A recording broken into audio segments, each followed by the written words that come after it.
वरिष्ठ कांग्रेस नेता और पूर्व केंद्रीय मंत्री सुरेश कलमाडी का मंगलवार तड़के पुणे स्थित उनके आवास पर निधन हो गया। उनके निधन से राजनीतिक और खेल जगत में शोक की लहर दौड़ गई। सुरेश कलमाडी 81 वर्ष के थे और लंबे समय से बीमार चल रहे थे। सुरेश कलमाडी महाराष्ट्र की राजनीति का एक जाना पहचाना नाम थे। वो पुणे से कई बार लोकसभा सांसद रहे और उन्होंने केंद्र सरकार में रेल राज्य मंत्री के रूप में भी जिम्मेदारी निभाई। तब उन्होंने रेल बजट भी पेश किया था।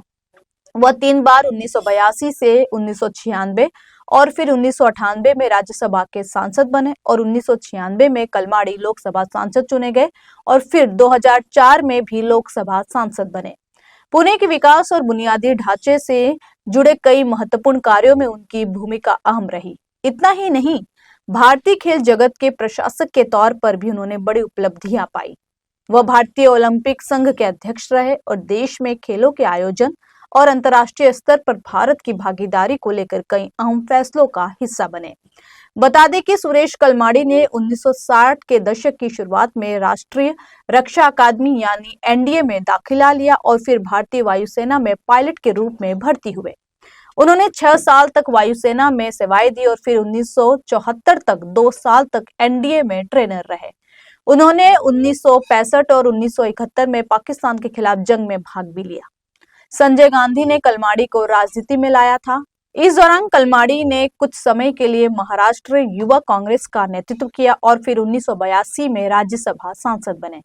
गौरतलब है कि राष्ट्रमंडल खेल 3 से 4 अक्टूबर 2010 तक दिल्ली में आयोजित हुए थे, लेकिन इसके आयोजन से पहले ही CWG के मुख्य स्थल जवाहरलाल नेहरू स्टेडियम के पास नवनिर्मित पैदल यात्री पुल के ढहने की खबर अंतर्राष्ट्रीय स्तर पर सुर्खियों में आ गई।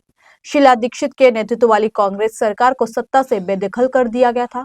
कॉमनवेल्थ गेम्स में घोटाले को लेकर कलमाडी भी सवालों के घेरे में आ गए थे। उनके घर पर सीबीआई ने छापा भी मारा था। हालांकि पिछले साल सबूतों के अभाव में कोर्ट ने उन्हें क्लीन चिट दे दी थी, लेकिन खेलों में भ्रष्टाचार के आरोप लगने के बाद कांग्रेस ने उन्हें सस्पेंड कर दिया था। उनका राजनीतिक करियर भी समाप्त हो गया और खेलों में उनकी सक्रियता भी समाप्त हो गई थी। पार्टी से बर्खास्त होने के बाद से वे बहुत ही अकेलापन महसूस कर रहे थे। पार्टी नेताओं ने भी उनसे दूरियां बना ली थी, लेकिन पुणे में कांग्रेस को स्थापित करने वालों में सुरेश कलमाडी का अहम रोल था।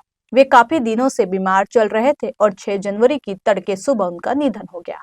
वहीं सुरेश कलमाडी के निधन पर कांग्रेस सहित विभिन्न राजनीतिक दलों के नेताओं ने शोक व्यक्त किया है। खेल जगत से जुड़े लोगों ने भी उनके योगदान को याद करते हुए उन्हें श्रद्धांजलि अर्पित की है। जानकारी के अनुसार उनके पार्थिव शरीर को मंगलवार को दोपहर 2 बजे तक एरंडवड़े स्थित कलमाडी हाउस में अंतिम दर्शन के लिए रखा जाएगा। इसके बाद शाम 3:30 बजे पुणे के नवीपेट स्थित वैकुंठ शमशान घाट में पूरे राजकीय सम्मान के साथ उनका अंतिम संस्कार किया जाएगा।